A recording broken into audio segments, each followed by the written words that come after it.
नमस्कार, देश का number 1 news channel Republic Bharat देख रहे हैं आप। आपके साथ मैं हूं मीनाक्षी रजत और इस बुलेटिन में आपको दिखाएंगे देश और दुनिया की तमाम खबरें, वो भी मात्र 30 सेकंड में। फिलहाल रुक करेंगे मेरे सहयोगी प्रियंका का। क्या खबर है, बता रही है प्रियंका।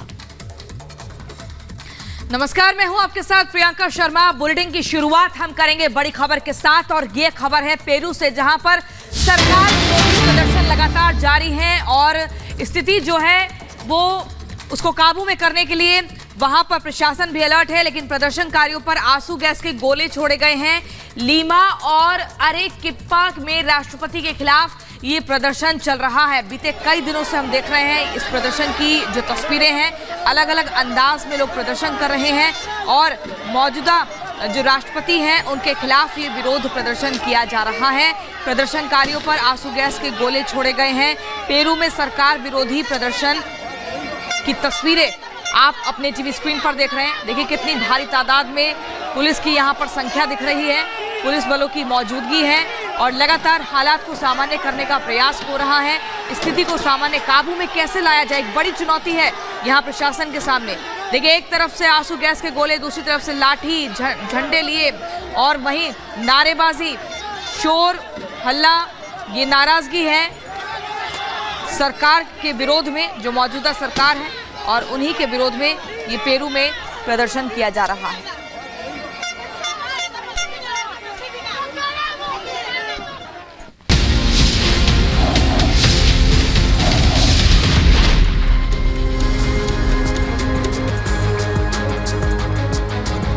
पेरू की राजधानी लीमा की तस्वीरें आपने देख ली। अब आपको दिखाते हैं पुर्तगाल की तस्वीरें, जहां शिक्षक सड़क पर उतरे हुए उग्र प्रदर्शन कर रहे हैं। ये प्रदर्शन दरअसल वेतन बढ़ोतरी को लेकर के किया जा रहा है। देखिए पूरी खबर इस 30 सेकंड की रिपोर्ट। हाथों में पोस्टर बैनर लेकर प्रदर्शन करते लोगों की ये तस्वीरें पुर्तगाल की राजधानी लिस्बन की है, जहां बड़ी संख्या में शिक्षकों ने अपने मांगों को लेकर सरकार विरोधी मार्च निकाला। वेतन में बढ़ोतरी, काम के हालत में सुधार के लिए हजारों की संख्या में शिक्षक हड़ताल पर हैं। संगठन के नेताओं और पुर्तगाली शिक्षा मंत्री की बैठक के बेनतीजा रहने के बाद शिक्षकों ने इस आंदोलन को आगे भी जारी रखने का फैसला किया है। तो अमेरिका में हजारों की संख्या में लगातार प्रदर्शन की तस्वीरें सामने आ रही हैं और राजधानी वॉशिंगटन में कोर्ट के फैसले के समर्थन में मार्च निकाला गया है। पूरी खबर क्या है आपको दिखाते हैं 30 सेकंड की रिपोर्ट।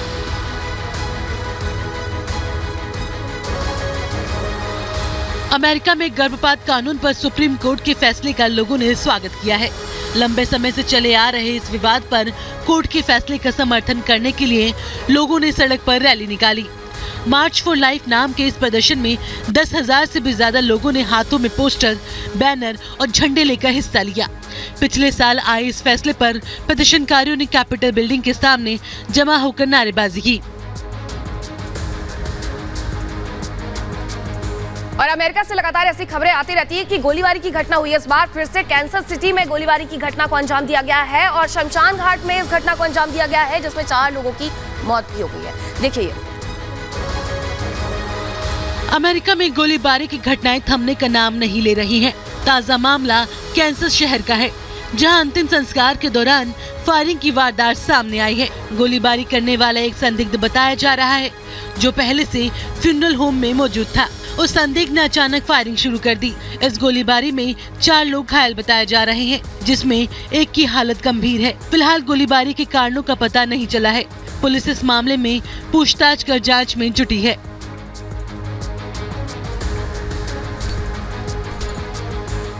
तो चलिए अगली खबर आपको बता दें। 3 दिनों से लगातार जारी पहलवानों का धरना खत्म हुआ है। ऐसे में खेल मंत्रालय की तरफ से आश्वासन दिया गया है, एक जांच कमेटी का गठन हुआ है और इस कमेटी को 4 हफ्ते के भीतर रिपोर्ट खेल मंत्रालय को सौंपनी होगी। पूरी खबर आप देखिए इस रिपोर्ट में।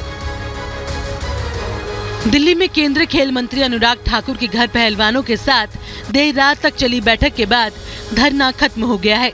मीटिंग के बाद खुद केंद्रीय मंत्री ने कहा कि पीएम मोदी खिलाड़ियों के साथ हैं।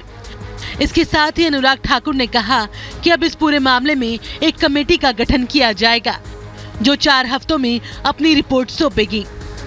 कि एक ओवरसाइट कमेटी का गठन किया जाएगा, अगले 4 हफ्तों के अंदर अपनी जांच को पूरा करेंगे तो जंतर मंतर पर पहलवानों का प्रदर्शन आपने देखा कि किस तरीके से जंतर मंतर पर लगातार धरना प्रदर्शन कर रहे थे। उसके बाद 7 घंटे तक खेल मंत्री के साथ बैठक होती है, कमेटी का ऐलान किया जाता है। अब कमेटी में कौन कौन से सदस्य होंगे इसका ऐलान आज किया जाएगा। रिपोर्ट देखिए। देर रात चली बैठक में बजरंग पुनिया, रवि दहिया, साक्षी मलिक के साथ कुश्ती के कई स्टार खिलाड़ी मौजूद रहे। बैठक के बाद बजरंग पुनिया ने अनुराग ठाकुर को धन्यवाद देते हुए कहा कि केंद्रीय खेल मंत्री ने हमारी मांगों को सुना और उचित जांच का आश्वासन दिया है। मैं उन्हें धन्यवाद देता हूं। हम अभी खिलाड़ी प्रोटेस्ट को बंद कर रहे हैं क्योंकि हमें सरकार ने आश्वासन दिया कि आपके साथ न्याय होगा। तो ऐसे में जांच पूरी होने तक संघ से एकदम अलग रहेंगे बृजभूषण और उन्हें जांच में सहयोग भी करना होगा। लेकिन जो दूसरी फेडरेशन है वो पूरे संगठन को देखेगी। पूरी खबर आपको दिखाते हैं 30 सेकंड की रिपोर्ट में। खेल मंत्री अनुराग ठाकुर ने कुश्ती संघ के अध्यक्ष बृजभूषण सिंह को लेकर भी बात की और कहा कि जब तक जांच चलेगी तब तक Brijbhushan wrestling federation of India के प्रेसिडेंट नहीं रहेंगे। इस दौरान दूसरी कमेटी फेडरेशन का पूरा काम देखेगी। एक कमेटी तब तक दैनिक कार्यकलाप को देखेगी। भूषण जी वो अपने आप को स्टेप असाइड करेंगे, दैनिक कार्यकलाप से अलग रखेंगे और जांच में सहयोग करेंगे। और बागेश्वर धाम वाले बाबा यानी कि धीरेन्द्र शास्त्री, जिन पर लगातार सवाल उठ रहे हैं कि जादू टोना को वो बढ़ावा दे रहे हैं, अंधविश्वास को बढ़ावा दे रहे हैं। ऐसे में खुद धीरेन्द्र शास्त्री रिपब्लिक भारत से उन्होंने बातचीत की है और तमाम जो आरोप है उनको खारिज करते हुए इस सब को बाबा की कृपा बताया है। आपको दिखा दें ये रिपोर्ट इस 30 सेकेंड में। बागेश्वर धाम के बाबा धीरेन्द्र शास्त्री इन दिनों सवालों के घेरे में हैं। बाबा के चमत्कारों पर लगातार सवाल उठ रहे हैं। धीरेन्द्र शास्त्री पर समाज में अंधविश्वास फैलाने के आरोप भी लग रहे हैं। फिलहाल छत्तीसगढ़ की राजधानी रायपुर में उनका दरबार लगा है, जहां उन्होंने रिपब्लिक भारत की टीम से बातचीत में चमत्कार को बाबा की कृपा बताया है। ये जो आप कर रहे हैं, तमाम लोग जो आपके पास जो है पहुँचते हैं, ये सिद्धि है, शक्ति है आपके पास के क्या है जिसे वो अंधविश्वास कहते हैं? खुद अनुभव करिए। तो आपने हाल फिलहाल में देखा स्वाति मालीवाल ने ट्विटर पर एक वीडियो पोस्ट की जिसमें एक स्टिंग किया गया था और इसी वीडियो पर बीजेपी ने सवाल उठाए हैं और सीधे तौर पर आरोप लगाया कि स्वाति मालीवाल दिल्ली की बीजेपी की दिल्ली की जो छवि है वो लगातार खराब करने का प्रयास कर रही है। पूरी खबर आप देखिए इस रिपोर्ट में। इस वीडियो में दिल्ली महिला आयोग की अध्यक्ष स्वाति मालीवाल को देखा जा सकता है। आरोप है कि स्वाति मालीवाल के साथ आधी रात छेड़छाड़ की घटना को अंजाम दिया गया था, लेकिन अब इसी वीडियो के आधार पर बीजेपी सांसद ने सवाल उठाते हुए पूरे मामले को फर्जी स्टिंग करार दिया है। ये तो आम आदमी पार्टी के विधायक का साथी है। अब अगर ये साथी है इसका मतलब ये पूरी घटना एक फर्जी स्टिंग की तरह है।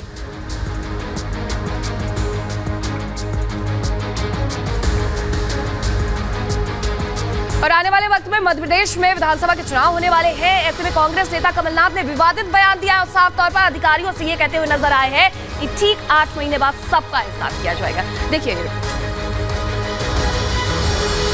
इस साल के अंत में मध्य प्रदेश में विधानसभा के चुनाव होने वाले हैं, लेकिन अभी से राज्य में सियासी सरगर्मी तेज हो गई है। इसी कड़ी में मध्य प्रदेश के पूर्व सीएम कमलनाथ के एक बयान को लेकर हंगामा मचा है। अपने बयान में पूर्व सीएम ने प्रदेश के अधिकारियों को 8 महीने बाद हिसाब करने की बात कही है। अधिकारी और पुलिस को कह दीजिएगा 8 महीने में हम आपसे हिसाब लेंगे।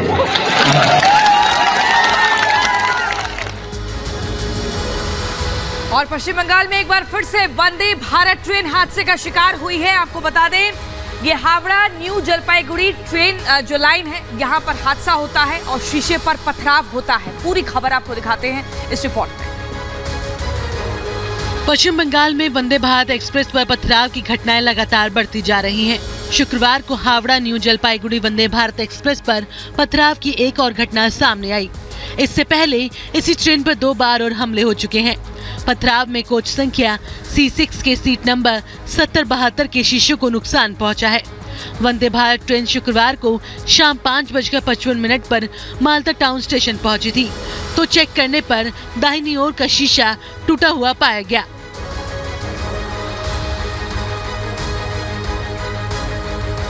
और रेप और हत्या का दोषी राम रहीम एक बार फिर से जेल से बाहर आने वाला है। 56 दिनों बाद फिर से 40 दिन की पैरोल मिल गई है। देखिए खबर इस रिपोर्ट में। रेप और हत्या के दोषी डेरा सच्चा सौदा प्रमुख गुरमीत राम रहीम सिंह को एक बार फिर 40 दिन की पैरोल दे दी गई है। अपनी 2 शिष्याओं के साथ रेप के आरोप में 20 साल और हत्या के मामले में उम्र कैद की सजा काट रहे राम रहीम को इससे पहले अक्टूबर में भी 40 दिन की पैरोल दे दी गई थी, जो 25 नवंबर को खत्म हुई थी, जिसके मुताबिक 56 दिन बाद एक बार फिर उसे पैरोल मिल गई है। पुलिस महानिदेशक और महानिरीक्षकों के अखिल भारतीय सम्मेलन में जो 3 दिवसीय तक चलेगा, ऐसे में उसमें आज प्रधानमंत्री नरेंद्र मोदी शरीक होंगे। क्या कुछ मकसद है इस सम्मेलन का, 30 सेकंड की रिपोर्ट में आपको दिखाते हैं। दिल्ली में शुक्रवार से शुरू हुए पुलिस महानिदेशक और महानिरीक्षकों के अखिल भारतीय सम्मेलन में आज पीएम मोदी हिस्सा लेंगे। इस सम्मेलन में साइबर अपराध, मादक पदार्थों के खिलाफ जंग, आतंकवाद से निपटने की चुनौतियों और वामपंथी उग्रवाद सहित कई अन्य मुद्दों पर चर्चा की जाएगी।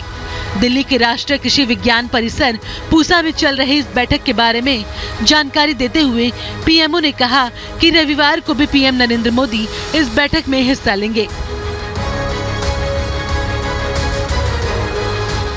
और अब खबर बेंगलुरु से है, जहां हिट एंड रन का एक और केस सामने आया है। फॉर्च्यूनर कार ने दरअसल बाइक सवार को यहां टक्कर मारी। आपको दिखाते हैं ये खबर इस रिपोर्ट में। देश में हिट एंड रन का मामला लगातार बढ़ता जा रहा है। ताजा मामला कर्नाटक की राजधानी बेंगलुरु से सामने आया है, जहां एक फॉर्च्यूनर कार ने बाइक सवार को जोरदार टक्कर मारी है। तस्वीर में आप देख सकते हैं कि टक्कर कितनी तेज थी। बाइक सवार कार से टकराते ही दूर जाकर गिरा। दुर्घटना के बाद कार सवार मौके से पल में फरार हो गया। हिट एंड रन की ये पूरी घटना सीसीटीवी कैमरे में कैद हो गई। अब पुलिस इसके आधार पर कार सवार को तलाश कर रही है। तो देखिए, राजस्थान कांग्रेस में अंदरूनी कलह लगातार जारी है और ऐसे में सचिन पायलट ने अपने जो मुख्यमंत्री हैं उनको सीधे तौर पर जवाब देते हुए ये कहा कि अगर कुछ भी गलत होगा तो मैं आवाज उठाऊंगा और उसका विरोध भी करूंगा। पूरी खबर आप देखिए इस रिपोर्ट में। सचिन पायलट और राजस्थान के मुख्यमंत्री के बीच तलखी कम होने का नाम नहीं ले रही है।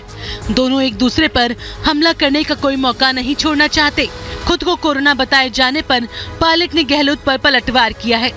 जनसभा को संबोधित करते हुए कहा कि युवाओं के साथ, किसानों के साथ और कार्यकर्ताओं के साथ गलत होगा तो मैं विरोध करूंगा, आवाज उठाऊंगा।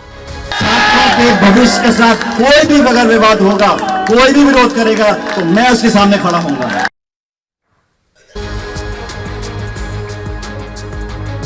और बात करते हैं राजस्थान की, जहां लगातार जो अंदरूनी कलह है वो जारी है और ऐसे में अब केंद्रीय मंत्री गजेंद्र सिंह शेखावत ने सवाल उठाया। आपको दिखाते हैं ये रिपोर्ट इस 30 सेकेंड में। राजस्थान में सचिन पायलट की गहलोत सरकार को लेकर आ रहे बयान पर केंद्रीय जल शक्ति मंत्री गजेंद्र सिंह शेखावत ने चुटकी ली है। केंद्रीय मंत्री ने कहा है कि जब पायलट जैसे बड़े नेता ही अपनी सरकार की कार्यशैली पर सवाल उठा रहे हैं तो प्रदेश की आम जनता का दुख दर्द क्या होगा, ये प्रदेश सरकार के मुखिया को समझना होगा।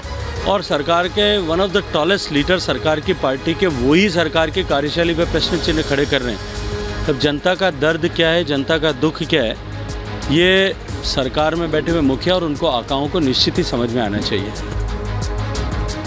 फिल्म अभिनेत्री नोरा फतेही की ओर से आपको बता दें, जैकलिन फर्नांडिस के खिलाफ मानहानि का मुकदमा दायर किया गया था और उसी की आज पटियाला हाउस कोर्ट में सुनवाई होनी है। पूरा मामला क्या है, 30 सेकंड की रिपोर्ट में देखिए। आज जैकलिन फर्नांडिस के खिलाफ दायर याचिका पर पटियाला हाउस कोर्ट में सुनवाई होगी।